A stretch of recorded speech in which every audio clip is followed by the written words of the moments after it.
स्वागत है दोस्तों। आज 22 फरवरी 2023 बुधवार का दिन हो गया है। आज के मुख्य समाचार, बड़ी खबरें, देश और दुनिया का ताजा अपडेट लेकर हाजिर हो चुके हैं। देश के अलग अलग राज्यों की ओर से, सरकारों की ओर से महत्वपूर्ण अपडेट आ चुका है। नए नियम, बड़ी घोषणा और बड़ा ऐलान की जानकारियां लेंगे। सरकार की नई स्कीम के बारे में भी अपडेट जानकारियां आई है। वीडियो को आप पूरा ध्यान से आखिर तक जरूर देखते रहिएगा और हमारी टीम की मेहनत और मोटिवेशन के लिए प्लीज इस वीडियो को आप लाइक जरूर करिएगा और अपने दोस्तों और मित्रों के साथ भी फेसबुक और व्हाट्सएप पर ज्यादा से ज्यादा शेयर कर दीजिएगा। तो आइए दोस्तों, बिना टाइम विलंब के शुरुआत करते हैं आज की पहली बड़ी खबर। सुप्रीम कोर्ट से जुड़ा हुआ महत्वपूर्ण अपडेट आया है। सुप्रीम कोर्ट ने लाइव ट्रांसक्रिप्शन का प्रयोग के तौर पर इस्तेमाल किया है, यानी सुप्रीम कोर्ट में आर्टिफिशियल इंटेलिजेंस का इस्तेमाल करके लाइव ट्रांसक्रिप्शन शुरू हुआ है। सीजीआई ने इसके फायदे भी बताए हैं। सुप्रीम कोर्ट की कार्यवाही को अब लाइव पढ़ सकेंगे। मुख्य न्यायाधीश ने इसकी शुरुआत कर दी है और मुख्य न्यायाधीश ने कहा कि अभी यह प्रयोग के तौर पर इस्तेमाल किया जा रहा है और सब कुछ अगर सही रहा तो फिर इसे स्थायी तौर पर लागू कर दिया जाएगा। सुप्रीम कोर्ट की कार्यवाही को मंगलवार को पहली बार लाइव ट्रांसक्रिप्शन किया गया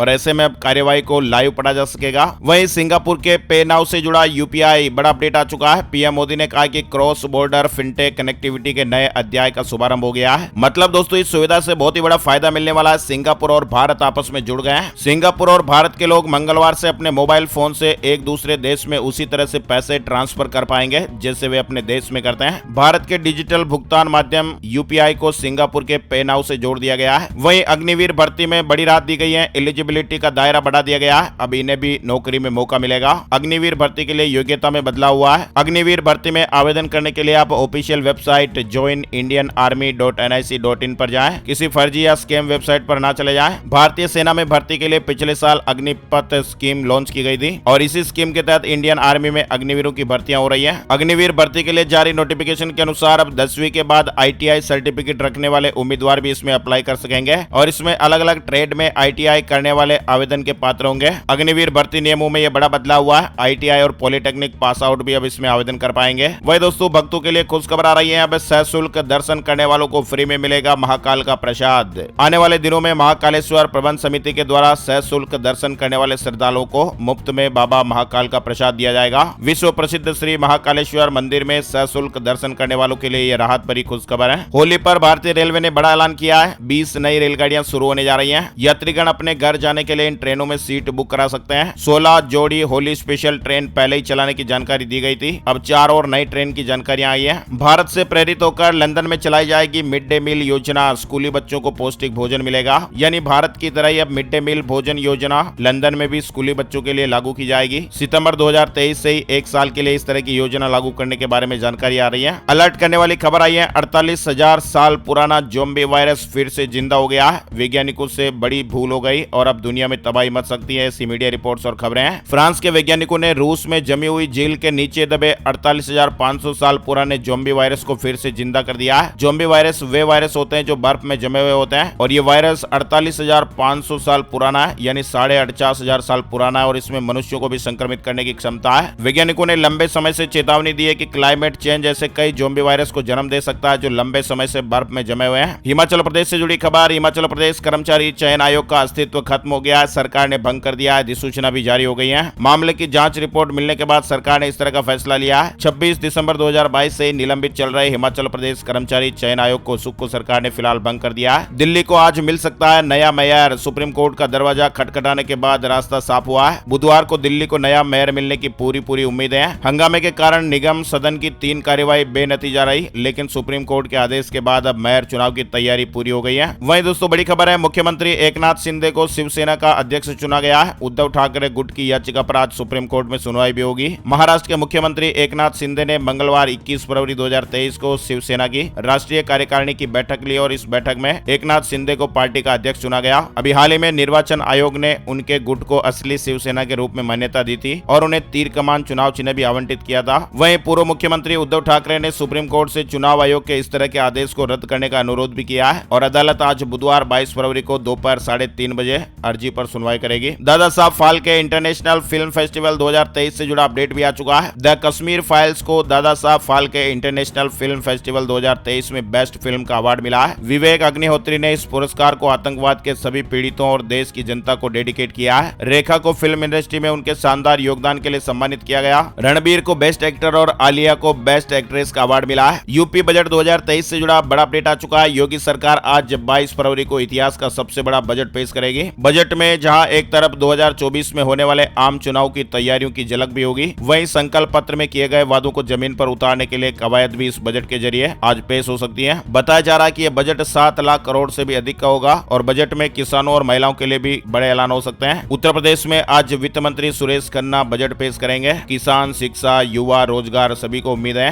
भारत में भी तुर्की जैसे भूकंप का खतरा, इस राज्य के लिए एक्सपर्ट की बड़ी चेतावनी आ रही है। तुर्की और सीरिया में भूकंप के चलते जबरदस्त तबाही मची, हजारों लोग अपनी जान गंवा चुके हैं, कई लोगों ने अपनों को खो दिया है। और तो और दोस्तों, भूकंप के झटके अभी वहां पर थमे नहीं है। इसी बीच भारत में भी इतना ही खतरनाक भूकंप आने की चेतावनी जारी की गई है और ये चेतावनी जारी की है हैदराबाद स्थित national geographical research institute NGRI के chief seismology scientist doctor N Purnachand Rao ने। डॉक्टर राव के मुताबिक इस भूकंप का सबसे ज्यादा असर उत्तराखंड पर पड़ेगा। डॉक्टर राव ने बताया कि उत्तराखंड क्षेत्र में नीचे की सतह में काफी तनाव बन रहा है और ये आने वाले समय में किसी बड़े भूकंप की वजह बन सकता है। टाइम्स ऑफ इंडिया के मुताबिक हालांकि उन्होंने ये भी कहा कि इस भूकंप की तारीख और समय की भविष्यवाणी तो नहीं की जा सकती है, लेकिन यह बेहद ही घातक हो सकता है। वहीं डॉक्टर राव ने कहा कि हमने इलाके में GPS नेटवर्क स्थापित किया है, इसमें जो मूवमेंट हो रहा है वह दिख रहा है, सतह के नीचे कुछ हरकत हो रही है। साथ ही अपडेट खबर आ रही है, मजबूती से खड़ा रहेगा US, पुतिन के लिए कभी जीत नहीं होगा यूक्रेन युद्ध। जो बाइडेन ने इस तरह की अपडेट दी है। अमेरिका के राष्ट्रपति जो बाइडेन ने यूक्रेन युद्ध को लेकर रूसी प्रेसिडेंट व्लादिमीर पुतिन पर जोरदार हमला बोला।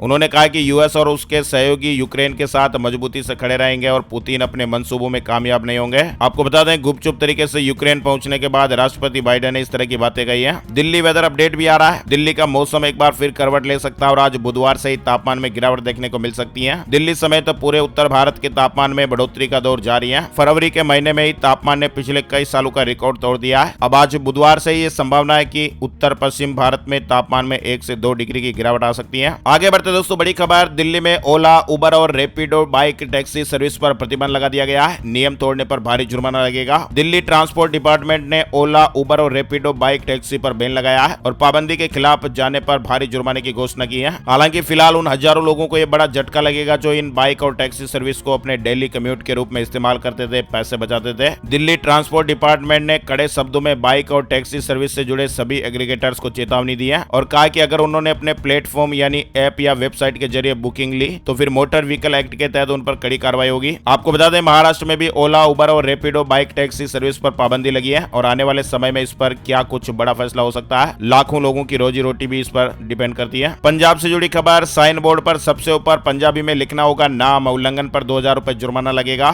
नियम लागू होने के 6 महीनों के अंदर अंदर ऐसा करना होगा। नए आदेश का उल्लंघन करने वालों को पहली बार 1000 और इसके बाद हर बार उल्लंघन करने पर 2000 रुपए जुर्माना लगाया जाएगा। पंजाब मंत्रिमंडल ने मंगलवार को राज्य की मातृभाषा पंजाबी को प्रोत्साहित करने के लिए पंजाब में दुकानें और कारोबारी संस्थान नियम 1958 में संशोधन को मंजूरी दी है। जम्मू कश्मीर से जुड़ा अपडेट, 1 अप्रैल से लागू होगा। संपत्ति कर, टैक्स नहीं चुकाने पर जुर्माना देना होगा। नेशनल कॉन्फ्रेंस ने फिलहाल विरोध किया है। बड़ी खबर है, पंजाब में ठेके पर भर्ती पटवारियों के लिए बड़ी खुशखबर आई है। वेतन में 10,000 रुपए की वृद्धि हुई है, कार्यकाल भी बढ़ा दिया गया है। पंजाब कैबिनेट ने 16 अगस्त 2022 को ठेका आधार पर रखे गए पटवारियों के वेतन 25,000 रुपए से बढ़ाकर 35,000 रुपए करने और उनकी उम्र सीमा 64 साल से बढ़ाकर 67 साल करने को मंजूरी दी है। चारधाम यात्रा से जुड़ा अपडेट है। चारधाम यात्रा के लिए रजिस्ट्रेशन तो शुरू हो ही गए हैं। इसके अलावा चारधाम यात्रा की तैयारियों को लेकर मंगलवार को सीएम पुष्कर सिंह धामी ने समीक्षा बैठक भी की है। जोशीमठ में आपदा प्रबंधन का कंट्रोल रूम बनेगा, BRO की टीम तैनात रहेगी। जियो ट्रू 5G से जुड़ी खबर है। जियो ने एक साथ 20 शहरों में 5G सर्विस को लॉन्च किया है और अब तक देश के 277 शहरों में सुविधा उपलब्ध हो गई है। जियो ने 11 राज्यों और केंद्र शासित प्रदेशों के 20 शहरों में जियो ट्रू 5G सर्विस को रोल आउट किया और ऐसे में जियो 5G सेवाएं अब देश भर के 277 शहरों में उपलब्ध हो गई हैं। झारखंड से जुड़ा अलर्ट चल रहा है। पोल्ट्री फार्म में बर्ड फ्लू के मामले आने के बाद सरकार अलर्ट हो गई है। लोगों से चिकन न खाने की अपील भी की जा रही है। बर्ड फ्लू के मामले सामने आने के बाद प्रशासन को एहतियात के तौर पर हर संभव कदम उठाने के निर्देश दिए गए हैं। दुनिया के लिए नया खतरा बनी उत्तर कोरिया की परमाणु ताकत, विशेषज्ञों ने दावा किया है। केवल दुष्प्रचार कर रहा है देश। उत्तर कोरिया ने शनिवार को अंतर महाद्वीपीय बैलिस्टिक मिसाइल लॉन्च की और यह देश में विकसित 3 तरह की ICBM मिसाइलों में से एक है और इस मिसाइल को धरती से ऊपर की तरफ लगभग सीधे लॉन्च किया गया ताकि यह पड़ोसी देशों की जद में आने से बच सके। उत्तर कोरिया के ताजा मिसाइल लॉन्च से इसे दक्षिण कोरिया और अमेरिका के कई महत्वपूर्ण इलाकों पर परमाणु हमले करने की क्षमता मिल गई है। उद्योगों के लिए साबित होगा वरदान। 4 राज्यों के इंडस्ट्रियल हब को जोड़ेगा। अमृतसर जामनगर एक्सप्रेसवे, 10 बड़े शहरों तक पहुंच आसान होगी। इस एक्सप्रेसवे को भी भारतमाला परियोजना के तहत बनाया जा रहा है और इस एक्सप्रेसवे को 26,000 करोड़ रुपए की लागत से बनाया जा रहा है। जयपुर से मुंबई के लिए फिर चलेगी रोडवेज बस। राजस्थान से जुड़ा अपडेट है। 2048 रुपए किराया लगेगा। मुंबई एक्सप्रेस वे से चलेगी 2 बसें। 23 फरवरी से इसकी शुरुआत होने जा रही है। यानी राजस्थान रोडवेज अब मुंबई तक बस सेवा शुरू कर रहा है। देश में दूसरी सोलर सिटी बनेगा मध्य प्रदेश का सांची। हर घर होगा सोलर एनर्जी से रोशन। 3 मई को पीएम मोदी जी इसका लोकार्पण कर सकते हैं। पीएम किसान के नियमों में बदलाव हुआ है। जल्द ही आप ये जरूरी काम कर लें वरना आपको पैसा नहीं मिलेगा, अटक सकता है। जिन किसानों ने अभी तक अपना केवाईसी अपडेट नहीं करवाया वो नजदीकी कॉमन सर्विस सेंटर पर जाकर या कृषि विभाग के कार्यालय में जाकर तुरंत संपर्क कर सकते हैं। सीएम भगवंत मान ने जूनियर इंजीनियरों क्लर्कों को नियुक्ति पत्र दिए हैं और अब तक 26,478 को नौकरी मिल गई है। बड़ी खबर दिल्ली से जुड़ी हुई। जेएनयू में अब बिना अनुमति कोई कार्यक्रम नहीं कर सकते छात्र। नियम न मानने पर कार्रवाई हो सकती है। उत्तराखंड से जुड़ा अपडेट।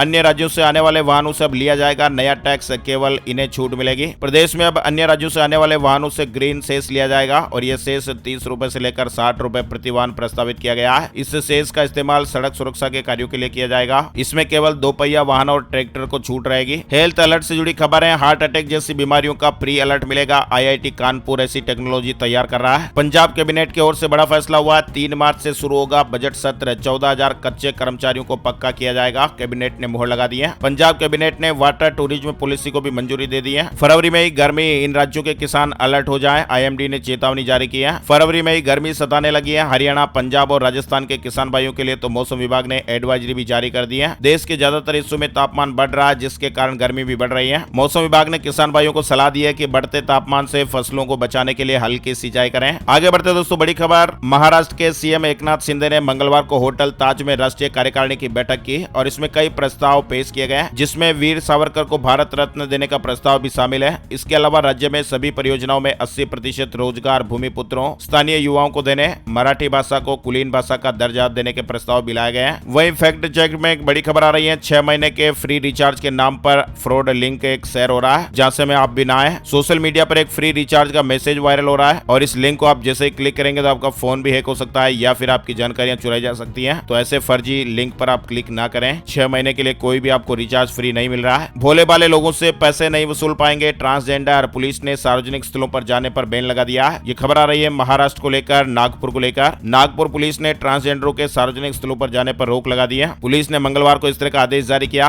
कहा गया कि नागपुर में ट्रांसजेंडरों के सार्वजनिक स्थानों जैसे घरों, शादी समारोह और अन्य कार्यक्रमों में जाने पर रोक लगाई गई है। इस तरह की मीडिया रिपोर्ट्स और खबरें। वहीं मध्य प्रदेश से जुड़ी खबर। शिवराज सरकार ने 600 से बढ़ाकर 1,000 रुपए की वृद्धावस्था पेंशन। हाल ही में मुख्यमंत्री जी ने वृद्धावस्था पेंशन बढ़ाने की घोषणा की थी। वहीं मध्य प्रदेश में लाडली बहनों के बैंक खातों में प्रत्येक महीने की 10 तारीख को राशि आएगी। बेगा, सहरिया और भारिया, विशेष जनजाति और 60 साल से अधिक उम्र की पेंशन न लेने वाली महिलाओं को भी लाडली बहना योजना का लाभ दिया जाएगा। मुख्यमंत्री जी ने इस तरह के निर्देश दिए हैं। उत्तर भारत का पहला न्यूक्लियर प्लांट हरियाणा में फतेहाबाद के गोरखपुर में यह प्लांट बनेगा। केंद्र सरकार ने इसकी घोषणा कर दी है। हरियाणा अब देश की परमाणु ऊर्जा में योगदान देगा। केंद्र सरकार उत्तर भारत का पहला न्यूक्लियर प्लांट हरियाणा में स्थापित करने जा रही है और ये प्लांट हरियाणा के फतेहाबाद जिले के गोरखपुर में बनाया जाएगा। पुरानी पेंशन बहाली को लेकर धरना प्रदर्शन जारी है। कर्मचारियों ने कहा कि पेंशन ही एकमात्र सहारा है, लागू नहीं होगा तो फिर व्यापक आंदोलन होगा। अयोध्या के सिविल लाइन स्थित तिकोनिया पार्क में राज्य कर्मचारी संयुक्त परिषद उत्तर प्रदेश के तत्वावधान में पुरानी पेंशन बहाली को लेकर धरना प्रदर्शन हुआ है। बड़ी खबर है। 6G लॉन्च कर रहा है ये देश। बिजली जैसी मिलेगी इंटरनेट रफ्तार। 10 किलोमीटर होगा coverage area. South Korea 6G network launch करने जा रहा है। इसकी तैयारियां चल रही हैं। वहीं हुंडई वर्ना 2023 का इंतजार भी खत्म हुआ। 21 मार्च को होगी भारत में लॉन्च।